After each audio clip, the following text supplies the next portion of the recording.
আসসালামু আলাইকুম। সার্জিস আলম এবং তার অনুসারীরা হামলার শিকার হয়েছেন। কেন তাদেরকে হামলার শিকার হতে হচ্ছে? তাদের নিজেদের পেতে রাখা ফাঁদেই কি তারা পড়তে যাচ্ছেন? মন্তব্য করব তার আগে একটু তিনি ফেসবুকে কি লিখেছেন সেটি একটু আপনাদের জানিয়ে রাখি। ভাইরাল হওয়া যে ভিডিওগুলো তাতে এবং বিভিন্ন গণমাধ্যমে প্রচারিত যে সংবাদ ইলেকট্রনিক্স মিডিয়াতে, তাতে দেখা গেছে যে সার্জিস আলম এবং তার অনুসারীদের উপর হামলা করা হচ্ছে। তবে তিনি ফেসবুকে যে স্ট্যাটাসটি দিয়েছেন তাতে তিনি নিজের উপর হামলা বিষয়টি অ্যাভয়েড করে গেছেন। তার অনুসারীদেরকে ধারালো অস্ত্র দিয়ে আঘাত করা হয়েছে, ইনজুর্ড হয়েছে, সে বিষয়ে তিনি বলেছেন। তিনি বলছেন যে বুধবার সন্ধ্যা বসুন্ধরা এলাকায় তিনি সহযোদ্ধার সঙ্গে আড্ডা দিয়েছেন। একটা পর্যায়ে নর্থ সাউথ ইউনিভার্সিটির সামনে দিয়ে আসার সময় 10-12 জনের একটি দল তাদেরকে টোকাই দুষ্কৃতকারী বলে মনে হচ্ছিল এবং তিনি মনে করছিলেন যে বিব্রতকর পরিস্থিতি সৃষ্টি করতেই তারা জটলা পাকিয়েছে। তিনি বলছেন ফেসবুক স্ট্যাটাসে, পরবর্তীতে ছাত্র দলের শাকিল তার নেতৃত্বে তার সাথে থাকা টোকাই দুষ্কৃতকারী সন্ত্রাসীদের নিয়ে পূর্বে আমার সাথে থাকা ওই প্রাইভেট ইউনিভার্সিটির ছেলেদের উপরে ধারালো অস্ত্র দিয়ে হামলা করে এবং সরাসরি মাথায় ও পিঠে আঘাত করে একাধিক জনকে রকম বলছেন যে 16 বছর ধরে ছাত্র দল টোকাই লীগের দ্বারা নির্যাতিত হওয়ার পর আজকে যদি ছাত্র দলের কেউ একইভাবে টোকাই লীগের সন্ত্রাসীদের মতো আচরণ করে তাহলে তারও পরিণতি টোকাই লীগের মতো হতে হবে। খুব বেশি দিন লাগবে না। শিক্ষা নেন, সময় থাকতে নিকট অতীত থেকে শিক্ষা নেন। আমরাও চাই সবাই শিক্ষা নিক, শিক্ষা সবারই নেওয়া উচিত।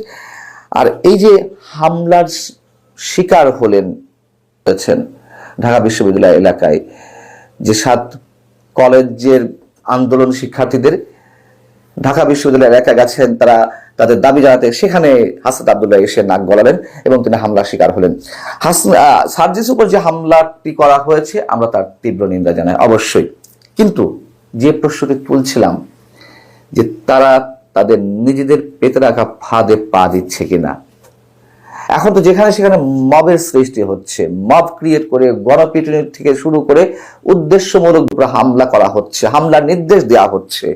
এই ধরনের মবের সঙ্গে সার্জিস আলম কিংবা হাসনাত আব্দুল্লাহদের কি সরাসরি সম্পর্ক নেই যদি সে প্রশ্ন তুলি? এবং বুধবার রাতে নর্থ সাউথ ইউনিভার্সিটির সামনে যে ঘটনাটি ঘটলো, আমরা বলি যে এটি এই পরিস্থিতির জন্য সার্জিস হাসনাতরাই দায়ী কিনা। ছাত্রলীগের কথা বলা হচ্ছে, ছাত্রলীগের হেলমেট বাহিনী সম্পর্কে আমরা জানি, কিন্তু তার চেয়েও ভয়ঙ্কর যে বাহিনী এসেছে বুলডোজার বাহিনী। বিভিন্ন ঐতিহাসিক স্থাপনা, বঙ্গবন্ধুর বাড়ি থেকে শুরু করে অনেক কিছু পুড়িয়ে দেয়। সেগুলোর সঙ্গে সার্জিস, হাসনাত আব্দুল্লাহ কিংবা এখনো যে উপদেষ্টা পরিষদে রয়েছেন যিনি আসিফ মাহমুদ, তাদের কি সরাসরি সম্পৃক্ততা নেই? 32 নম্বরের বুলডোজার দিয়ে সবকিছু গুড়িয়ে দেওয়ার দিনে হাসনাত আব্দুল্লাহ বলেননি তার ফেসবুকে স্ট্যাটাসে ফ্যাসিবাদের তীর্থভূমি আজ গুড়িয়ে দেওয়া হবে?